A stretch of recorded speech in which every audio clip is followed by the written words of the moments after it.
Este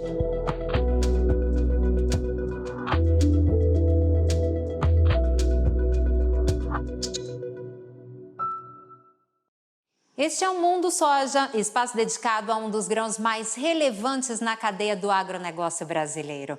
Eu sou Juliana Amaral e no programa desta semana vamos falar sobre o uso de inoculantes na cultura da soja e os benefícios da integração lavoura e pecuária em solos arenosos. A especialista convidada para este bate-papo é a pesquisadora da Embrapa Soja, Mariângela Hungria. Seja bem-vinda ao nosso programa. Oi, Juliana, tudo bom? Prazer ter você aqui com a gente, Mariângela. Então, como funciona a tecnologia de co-inoculação na cultura da soja e que resultados têm sido alcançados nos experimentos da Embrapa? Então, era uma prática relativamente adotada, né, há muito tempo pelos agricultores, que é a inoculação com bradyrhizóbio, que é aquela fábrica de nitrogênio para a cultura da soja. Então, ao contrário de todos os países do mundo, a gente somos os mais avançados nessa tecnologia, que traz assim benefícios incríveis para a nossa soja, que hoje é totalmente independente de fertilizante nitrogenado. A gente tem mais de 300 ensaios, o agricultor pode confiar que não precisa colocar fertilizante nitrogenado, mas ele precisa colocar lá o inoculante com bradyrhizóbio todos os anos. Por quê? Porque as condições dos solos brasileiros são bastante estressantes, as bactérias ficam lá em estado dormente, e colocando bactérias fisiologicamente aptas a iniciar o mais breve possível a nodulação e a fixação de nitrogênio, ele tem um ganho médio de 8% no rendimento do ano.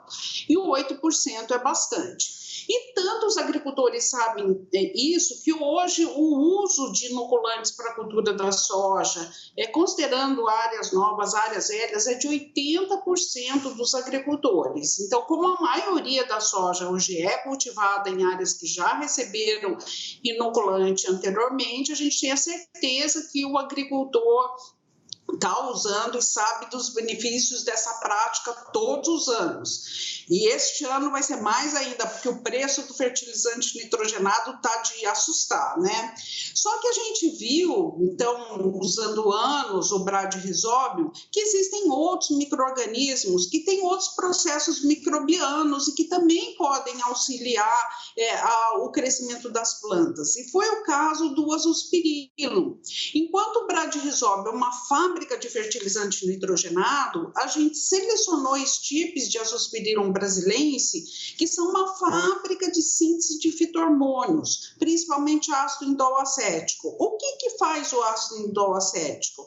Ele promove o crescimento das raízes. Mais raiz é tudo, é mais absorção de água, mais absorção de nutrientes e mais espaço para formar os nódulos que vão fixar nitrogênio. Então, unindo os dois, a gente viu que os dois micro-organismos eram totalmente compatíveis. Unindo o bradyrhizóbio ao azospirillum, a gente viu que aqueles 8% de área velha que a gente tinha de incremento de colocar bradyrhizóbio todo ano, dobrava, passava para 16%. E isso passou a ser chamado a co-inoculação, que é colocar os dois micro-organismos, bradyrhizóbio e o azospirillum, juntos na hora da semeadura na semente da soja, dobrando os benefícios. O que a gente lançou essa tecnologia em 2014 e hoje os resultados são tão positivos que os últimos resultados que a gente tem, o último levantamento, é que 26% dos agricultores já usam a co-inoculação da soja.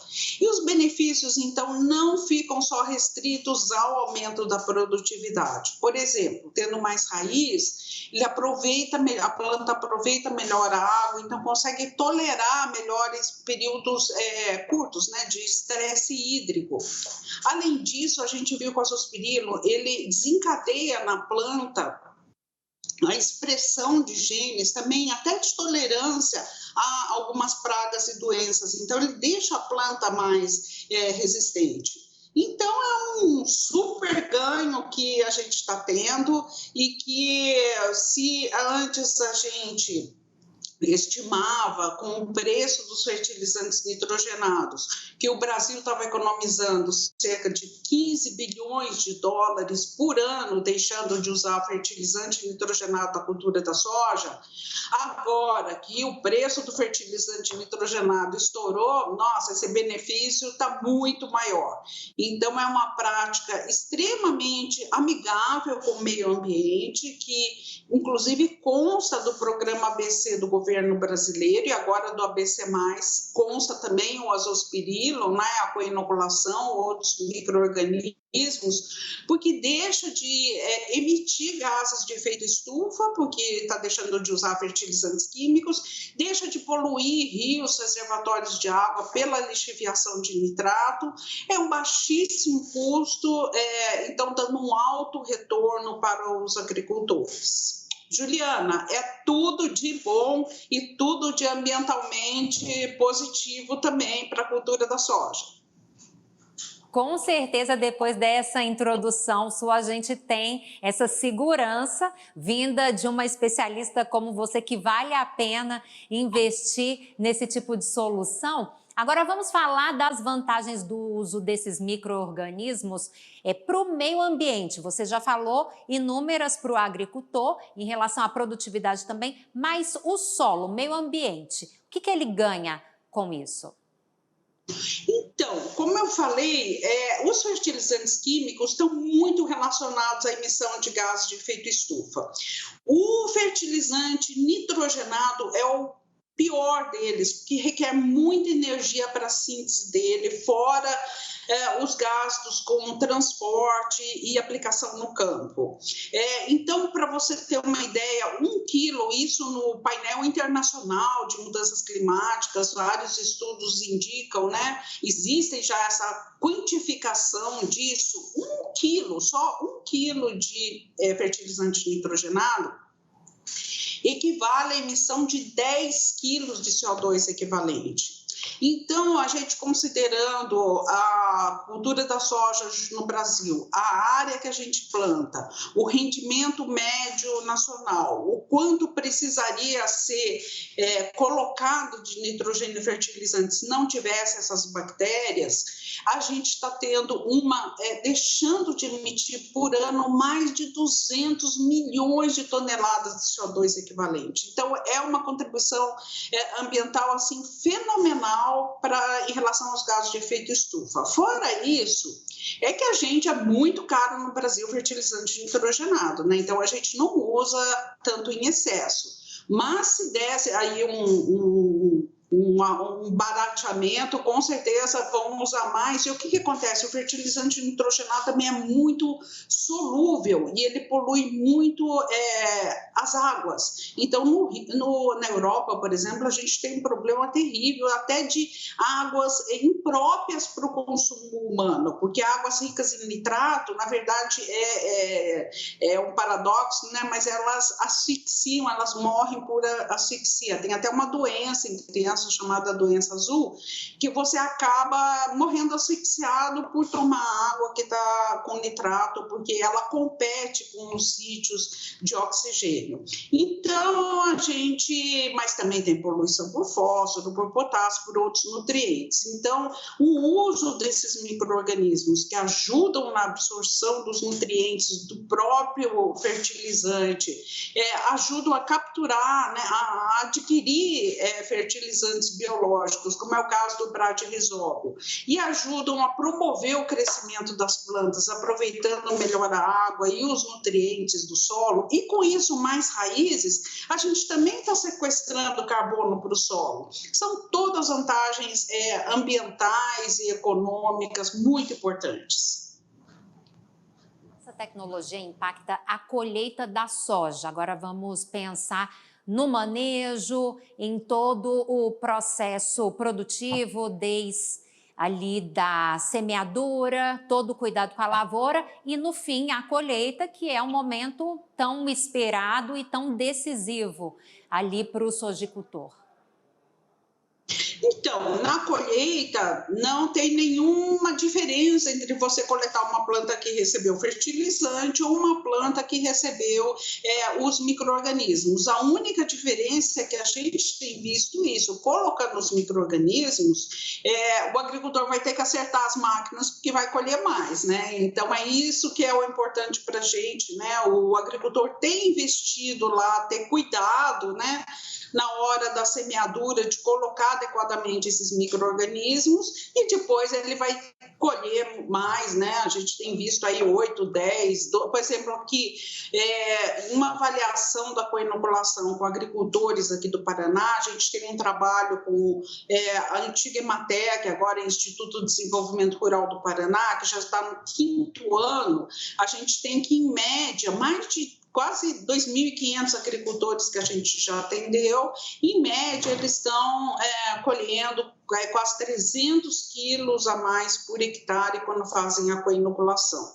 Então, na hora da colheita, a única diferença é a diferença boa que vai colher mais. Mas muito importante, não basta só lá na hora da semeadura inocular, é preciso usar as boas práticas de inoculação. Por quê? Porque são seres vivos que estão ali, é diferente de um produto químico. Então, tem que cuidar, o produto não pode ficar exposto ao sol, ele tem que ter sido armazenado em um lugar com boa aeração, protegido da aplicação direta do sol, tem que evitar o contato direto e prolongado com outros químicos que podem afetar a vida desses micro-organismos, né? Por exemplo, fungicidas, bactericidas, nematocidas. Então, são cuidados, né, que estão todos listados lá na recomendação, nas tecnologias de recomendação para a cultura da soja, ver se o produto é registrado, se tem garantia, se está dentro do prazo de validade. Então, são esses cuidados, porque não adianta só comprar e colocar lá de qualquer jeito. Lembrar sempre que é muito diferente, é um produto especial que carrega seres vivos, né? Ali estão as nossas fábricas biológicas de nitrogênio e de fito-hormônios e que então precisa ter cuidado na aplicação para colher todos os benefícios que esses micro-organismos podem proporcionar. Fora das vantagens da integração lavoura-pecuária em solos arenosos, que resultados têm sido observados nas propriedades, principalmente do sul do país? Olha, essa não é a minha principal linha de pesquisa, né? Mas nós fizemos vários ensaios nessas áreas e só vemos benefícios, tá? Porque as culturas interagem, os micro-organismos interagem, então você tem mais raízes, você tem mais produção, você tem mais bem-estar animal, tá? Quando você, por exemplo, integra também a floresta nesse cenário, né? Então, é uma prática que tem... É como quando eu comecei cheguei aqui no Paraná na década de 90, estava começando o plantio direto e ainda havia muita desconfiança. E hoje a gente já vê, né, que o plantio direto, o Brasil já está aí na liderança mundial do plantio direto, que só trouxe benefícios, sequestro de carbono, protege o solo da temperatura, da umidade e resulta em maior produção e está aí espalhado no Brasil, exemplo para o mundo. A integração lavoura-pecuária, integração lavoura-pecuária-floresta, a história a gente vê que é a mesma que com algumas décadas depois. Então, começou as pessoas com desconfiança e tal, e já está aí se expandindo, só colhendo benefícios. Ele permite maior flexibilidade econômica ao agricultor também, porque não fica uma única fonte de renda. Ele pode ter ali como fonte de renda o grão, o animal, a madeira da floresta. Então, tem essa diversidade. Para nós que somos da pesquisa, a gente gosta muito de diversidade, a gente realmente, monocultura, a gente vê que é tudo ruim em termos biológicos. Então, a gente se encanta com o sistema porque ele aumenta a diversidade. E o agricultor se encanta porque ele não fica na dependência exclusiva de uma fonte de renda, ele tem várias fontes de renda e ele também começa a perceber os dados são cada vez mais conclusivos em todas as regiões do Brasil, que ele pode, né, ele tem que ter um investimento inicial um pouco maior, mas ele tem um retorno econômico que passa a ser constante e crescente ali a partir do 3º, 4º ano, e daí é só ganho daí para frente. Isso, muito importante, solos arenosos. Solos arenosos, antes a gente achava que não ia conseguir fazer cultivo nesses solos, eram áreas problemáticas, mas a gente tem visto que não, que é sempre, como eu falei, inoculação não é só inocular, é boas práticas de inoculação. Então, plantar a integração, estabelecer uma integração lavoura-pecuária-floresta, não é só ir lá, você tem que seguir todos os protocolos para fazer aquilo bem feito. E nós temos, assim, tem sido surpreendente, sabe? Porque em áreas aqui de 90% de areia, a gente tem colhido já no primeiro ano, por exemplo, usando os micro-organismos adequadamente, 4.000, 4.500 quilos por hectare. Então, são rendimentos muito maiores do que a média nacional. Então, mostrando que sim, que é possível. Áreas que a gente nunca achou que ia poder cultivar 2 décadas atrás, estão aí hoje prontas para a agricultura. Mas uma agricultura consciente de que tem que se tomar mais cuidado, porque um solo arenoso exige um cuidado muito maior do que um solo com maior grau de argila.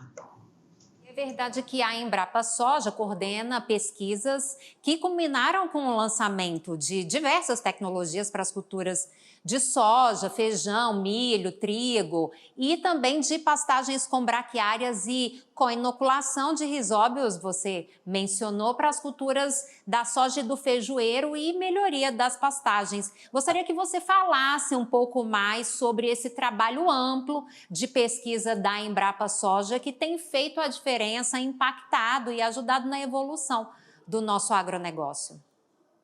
Então, porque a soja, a ideia da soja foi mudando. Nós, nas unidades descentralizadas da Embrapa, a gente tem as nossas missões, né, de pesquisa. Então, antes era soja, né, no máximo soja e milho que seguia, e trigo que seguia a soja no inverno, né? Só que daí foi ampliando, como eu falei, nós trabalhamos muito em diversificação. Então, a gente falou que não é bom só essa sucessão, né? Soja, trigo, e fomos incorporando no agricultor a ideia de que era importante introduzir, por exemplo, milho, um ano soja, o outro milho. Então, a gente que trabalhava só com soja e trigo passou a trabalhar com soja, trigo e milho.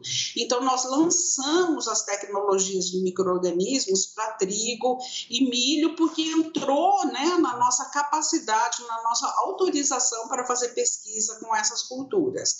E daí surgiu a integração lavoura-pecuária. Para mim, que comecei lá atrás minha vida com as pastagens, nossa, olha aí, e era assim um desejo grande de trabalhar com pastagens. Por quê? Porque eu viajo todo esse Brasil, a gente faz muitos experimentos, dá muitas palestras, e tem esse ambiente tão triste de pastagens degradadas, né? Hoje estima-se que 70% de todas as áreas de pastagem do Brasil, que são quase 3 vezes a área toda cultivada com lavouras, né, estão em algum estágio de degradação. Então, nossa, eu tinha um desejo enorme de fazer alguma coisa para contribuir com um pouquinho que fosse para isso.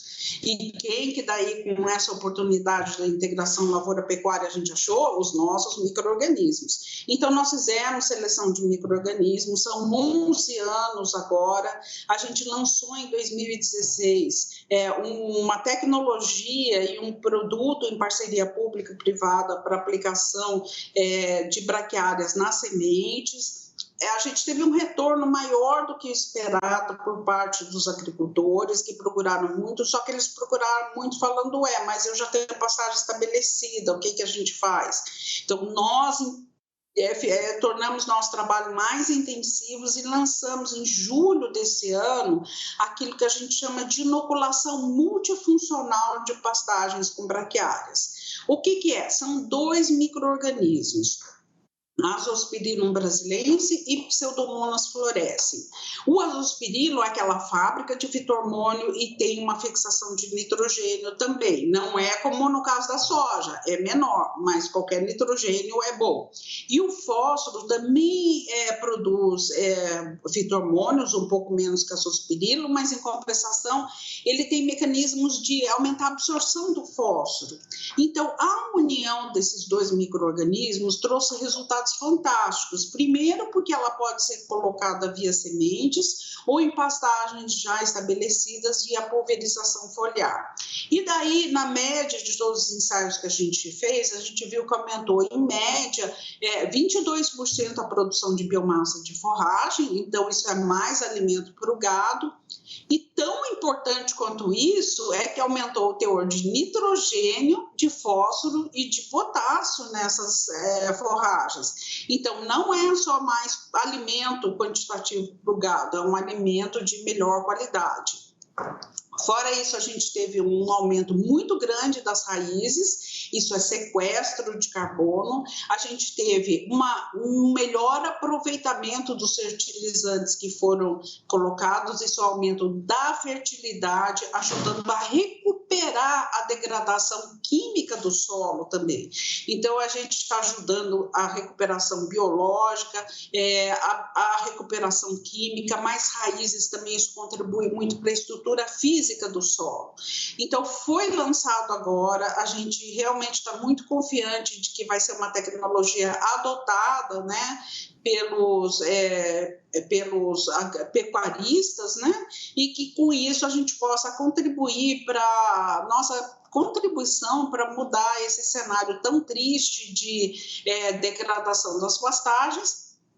E recuperando as pastagens também, a gente libera a área para lavoura, sem ter que cortar uma árvore a mais, que é definitivamente o que nós não queremos, né? Queremos aproveitar essa massa, esse universo que é maior do que vários países que a gente tem de pastagens. Vamos melhorar essa qualidade, criar mais gado ainda, mas numa área menor e liberando área para as lavouras.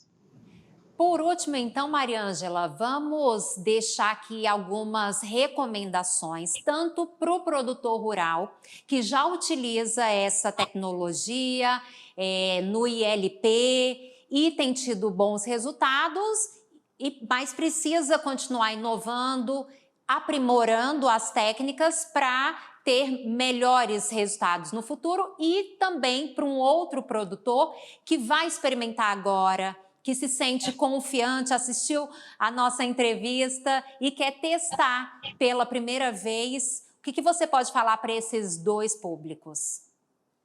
A mesma coisa que eu falei na soja, vale a pena, traz retorno. Essas plantas também a gente tem visto das forrageiras que aumenta a tolerância à seca, e nós sabemos como, então, aplicar 1 ou 2 meses antes do período da seca vai permitir um grande crescimento das raízes, e com isso ela vai tolerar mais esse longo período de seca que nós temos. Então, agricultor, eu sei como vocês são, porque nós na pesquisa somos assim também, a gente só acredita vendo.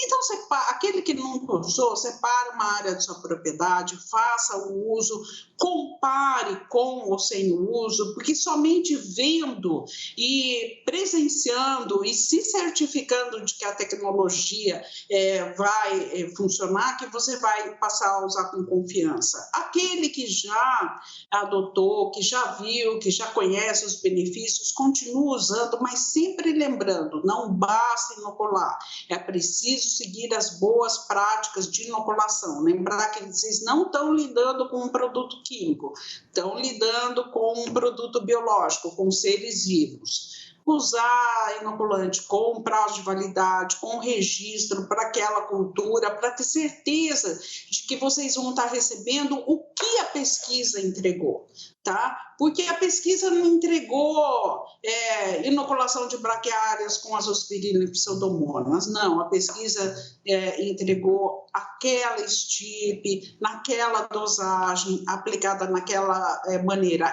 Não é um produto, é toda uma tecnologia envolvida em como se deve usar para obter os benefícios que nós conseguimos obter na pesquisa. Muito obrigada, Mariângela Hungria, pesquisadora da Embrapa Soja, pela participação aqui no nosso programa e por trazer todas essas informações riquíssimas e estratégicas para a tomada de decisão do sojicultor brasileiro. Eu que agradeço a oportunidade de poder dar essa mensagem aqui hoje.